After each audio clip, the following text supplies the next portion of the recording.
মেয়েকে বাসায় আনতে পারছি না। চেয়েছিলাম যে মেয়েকে বাসায় আনলে তারপরে যাবে, কিন্তু সেটা আর হচ্ছে না। এতদিন তো মেয়ে চলে আসার কথাই ছিল। কি অবস্থা, বৃষ্টি, পুরা সপ্তাহটাই বৃষ্টি। একদম আকাশ মেঘ হয়ে বলতে একদম কুয়াশার মতো ঢেকে আছে। মেয়েটা কেন জানে, আমার মেয়েটা ভালো তো হচ্ছেও না। ওরা তো দুধ চেঞ্জ করবে, এখন ওষুধ দিয়ে ট্রাই করছিল। এই যে আমার কোলের মাটা ঘুমাচ্ছে, আমার মাটা। সারিমকে গোসল করাবো, নিজে গোসল করব। মেয়ে তো ঘুমাচ্ছে এখনো। ফুলকপিটা একটু মরিচ আর লবণ দিয়ে একটু সেদ্ধ করে রাখলাম, বেসনে মানে চুবিয়ে ভাজার জন্য। এই যে শাকটাকে কেটে ধুয়ে কেটে এখন ভাজি করে নিচ্ছি। যেন কত ফোন দিলে ধরতে পারো।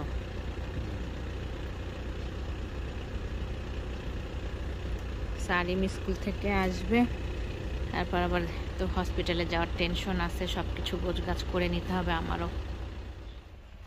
আসসালামু আলাইকুম, আশা করছি যে যেখানে আছেন সবাই ভালো আছেন। আমরা আছি মোটামুটি ভালো। এই যে দেশে যেতে হচ্ছে, হাজব্যান্ডের হঠাৎ করে আমার মেয়েকে হসপিটালে রেখে জরুরি কাজে যেতেই হবে বাংলাদেশে। কি যে অবস্থা আমাদের, বলে বোঝানো কঠিন। মেয়ে হসপিটালে, আমার এখন যাওয়া আসা করতে হবে। কি যে হবে, আমার উপর দিয়ে যাবে সেটাই চিন্তা করতেছে। জিনিস নিয়ে যাচ্ছ বাইরে, হঠাৎ করে ডিসিশন নিয়ে বাংলাদেশে যেতে হচ্ছে। মানে না গেলে হবেই না, এর জন্যই আসলে আরও যেতে হচ্ছে, যে আমাদের এরকম অবস্থাতে রেখেও। সকাল এখন অনেক সকাল বলতে এখন 8টা বাজে। সারিমকে তো অলরেডি স্কুলে চলে গেছে, স্কুলে দিয়েছি সারিমকে। এখন হচ্ছে ও চলে যাবে, সব মালগুলো উঠায় নিয়ে এখনই বের হয়ে যাবে। আর রোজার দিন, এখন তো আর খাওয়া দাওয়ারও ঝামেলা নেই। আস্তে আস্তে আসবে ঈদের 2-1 দিন আগে। আমার হসপিটালে মেয়ের কাছে যাওয়া আসা একা একাই করতে হবে, সেই টেনশনেই অস্থির লাগছে আসলে। আর আমার বোঝা মেয়ের অবস্থা এখনো। আবার দুধ চেঞ্জ করবে। আমার যে হসপিটালে মেয়েটাকে সবাই দেখেছেন, 3 মাস হয়ে গেল প্রায়, তারপরেও মেয়েকে বাসায় আনতে পারছি না। চেয়েছিলাম যে মেয়েকে বাসায় আনলে তারপরে যাবে, কিন্তু সেটা আর হচ্ছে না। এতদিন তো মেয়ে চলে আসার কথাই ছিল। কি অবস্থা, বৃষ্টি, পুরা সপ্তাহটাই বৃষ্টি। একদম আকাশ মেঘ হয়ে বলতে একদম কুয়াশার মতো ঢেকে আছে। ওয়েদারও এই পুরা সপ্তাহটা খারাপই যাবে। চলে যাচ্ছে, সব গোছগাছ হয়ে গেছে, যতটুকু গোছগাছ ছিল হঠাৎ করে যাওয়া। এখন তো কিছুই করার নাই।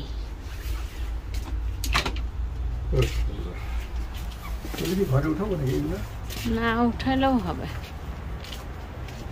সব জিনিস সবগুলাই নিছো তো না? ব্যাগ, হ্যাঁ সব আব্বা কইতেছে আস্তে আস্তে গাড়ি চালাই যাবেন। আম্মাও দাঁড়ায় আছে, সবাই বিদায় দিতে আসছি। আর আমরা তো সবাই এখন একা একা। কি করবো সে টেনশনে বাঁচতেছি না। বিশেষ করে হসপিটালে যেতে হবে, মেয়ের কাছে সময় দিতে হবে, বাসাতে সময় দিতে হবে, টেনশনেই আরো বেশি খারাপ লাগছে। কোথায় ফোন দিও, মানে ওই ইয়েতে রাস্তাতেও ফোন দিও। তো ফোন সামনে রাখছো? হ্যাঁ সব দেখছে, সব কিছুই ঠিক আছে।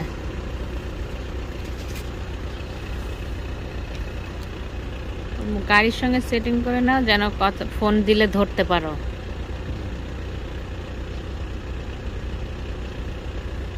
সারিম স্কুল থেকে আসবে, তারপর আবার তো হসপিটালে যাওয়ার টেনশন আছে, সব কিছু গোছগাছ করে নিতে হবে আমারও।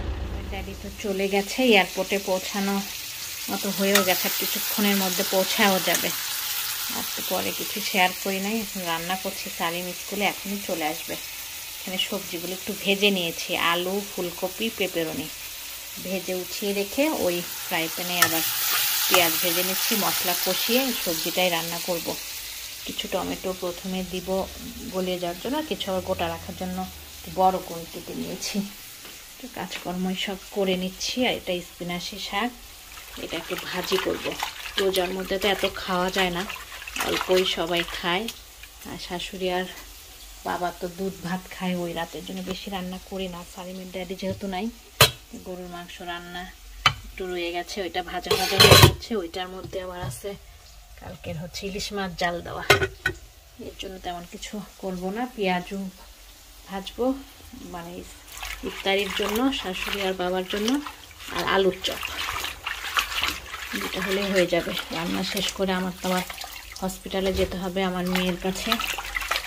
মেয়ের কী যে অবস্থা, মেয়েটার দুধ চেঞ্জ করবে আবার নতুন করে, টেনশনে আসি। বমিটা ভালো হলে তো আবার নতুন করে দুধটা চেঞ্জ করতেও হতো না, আবার এটা চেঞ্জ করে কিছুদিন তো আবার খারাপ অবস্থা যাবে। এরকমই চলতেছে আমার ছোট্ট মেয়েটার উপরে। আল্লাহ কবে যে বাসায় দিবে আর রহম করবে এখনও বুঝতে পারি না। কাঁচামরিচ দুইটা দিই, সালিমও এসে যাবে। রান্নাটা তাড়াতাড়ি শেষ করে নি। মেয়ে ঘুমাচ্ছে, আমার বড় মেয়ে সাদিয়া।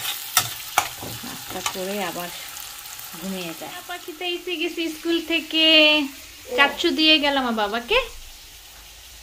লক্ষ্মী বাবা, আল্লাহ এটা খুলে গেছে। আমার রান্না করতে করতে আমার বাবাটাও চলে আসছে।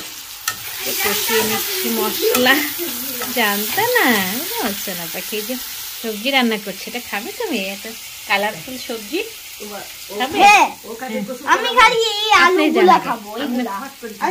আপনি করে আসেন তারপর। হ্যাঁ, এই যে আম্মাই নিয়ে আসছে, দেবর দিয়ে গেল আমার বাবাকে। কথা দেখা যাচ্ছে। আমার বাবাটা এখন গোসল করবে, গোসল করে তারপর খাবার খাবে। আসার পর একটু দুধ খাওয়াই দিলাম, এখন গোসল করাইতে নিয়ে যাব। ওয়েদার তো একদম বোঝা বলতে, যখন যাই বৃষ্টি, এতক্ষণেও বৃষ্টি ছিল, এই মাত্র একটু রোদের চেহারা দেখা যাচ্ছে, রোদের চেহারাটা। রান্না বান্নাও শেষ, এখন সালিমকে গোসল করাবো, নিজে গোসল করব। মেয়ে তো ঘুমাচ্ছে এখনো। ফুলকপিটা একটু মরিচ আর লবণ দিয়ে একটু সেদ্ধ করে রাখলাম, বেসনে মানে চুবিয়ে ভাজার জন্য। এই যে শাকটাকে কেটে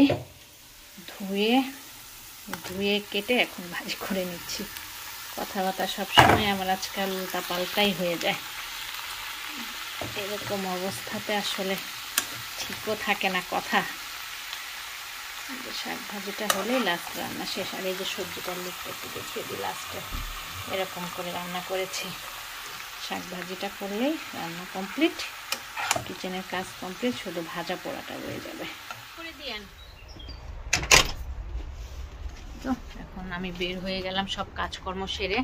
আমার মেয়েকেও খাওয়া দাওয়া শোয়া দেওয়া হলো, সালিমকেও শোয়ানো হয়েছে, আব্বা থাকবে সালিমের কাছে। আর আমি এই যে হসপিটালের উদ্দেশ্যে বের হয়ে গেলাম। আমি অবশ্যই নিজে ড্রাইভ করে যাব না, ড্রাইভ অনেকদিন করতেছি না, কেমন ভয় ঢুকেছে। আর বিশেষ করে ব্রেনটা তো এখন একটু অশান্ত, মানে ভয় লাগে চালাইতে, কোথায় লেগে যাবে অ্যাক্সিডেন্ট। এর জন্য আর গাড়ি এখন চালাচ্ছি না। দেবর আসবে, দেবর আমাকে নামাই দিয়ে চলে আসবে, আমি ভিতরে ঢুকে যাব। আবার পরে আসার সময় দেবর নাইলে কেউ না কেউ পরিচিত আছে নিয়ে আসবে। এই অবস্থায় যাচ্ছে আমার। যে এখন একটু রোদ উঠেছে বলতে, এখন মেঘলা মেঘলাই আছে, বৃষ্টি নাই, এখন একটু পরিষ্কার হয়েছে। এখন মেয়ের কাছে যাচ্ছি হসপিটালে। এখন হসপিটালের ভিতরে আমি, কিন্তু মনটা অনেক খারাপ লাগছে। এসে তার কোনো কিছু শেয়ার করিও নাই। বাচ্চাটা চেঞ্জ করে নিয়ে খাওয়ানো হয়েছে, কিন্তু সব বমি করে দিল। মেয়েটা কেন জানে, আমার মেয়েটা ভালো তো হচ্ছেও না। ওরা তো দুধ চেঞ্জ করবে, এখন ওষুধ দিয়ে ট্রাই করছিল। এই যে আমার কোলে মাটা ঘুমাচ্ছে, আমার মাটা বমি করে একদম টায়ার্ড হয়ে গেছে। মনটা ভালোই লাগে না মেয়েটার জন্য। আসলাম মেয়েটার কাছ থেকে, তখন একটু দেখালাম মেয়েটাকে আপনাদের, অনেক বমি করেছে, মনটা অনেক খারাপ হয়ে গেল আজকে মেয়েটার বমি দেখে। মনে করতেছিলাম একটু আস্তে আস্তে কমে যাবে, ওষুধ দিয়ে ট্রাই করছিল ওরা। আবার নতুন দুধটা চেঞ্জ করবে, আর একটা দুধ যেটা ইটালিতে নাই, অর্ডার দিয়েছে, সেটা আসলে সেটা আবার দিবে ওকে। তো ওইটা যেন না দিতে হয় ট্রাই করছিল, কিন্তু শেষ পর্যন্ত মনে হয় ওই দুধটাই আবার ট্রাই করতে হবে। এরকমই যাচ্ছে, মানে মনটা ভালোই লাগে না আসলে আর মেয়েটার জন্য। কিছু আর করার নাই, আপনারা আমার মেয়েটার জন্য দোয়া করবেন। বাসাতেও চলে যাচ্ছি, যেহেতু সালিমের ড্যাডি নাই, তাড়াতাড়ি যেতেও হবে, ওদের তো আবার দেখতে হবে, এই জন্য তাড়াতাড়ি রেখে চলে আসলাম। নিজেরও ভালো লাগছে না, মনটা তো ভালো নাই। আমার জন্য একটু বেশি বেশি করে সবাই দোয়া করবেন, নিরিবিলি হসপিটাল। এখন আমি চলে যাব, আমাকে নিতে আসবে এক ভাই, ওনার সঙ্গে এখন বাসাতে চলে যাব। আজকের মতো আল্লাহ হাফেজ, সবাই ভালো থাকবেন, সুস্থ থাকবেন, আর আমার ছেলে মেয়েদের জন্য একটু দোয়া করবেন। আল্লাহ হাফেজ। Thank you for watching my video. আমার চ্যানেলটিকে ভালো লেগে থাকলে সাবস্ক্রাইব করবেন, বেল বাটনটিকে ক্লিক করবেন, লাইক করবেন, কমেন্ট করবেন, শেয়ার করবেন। ধন্যবাদ।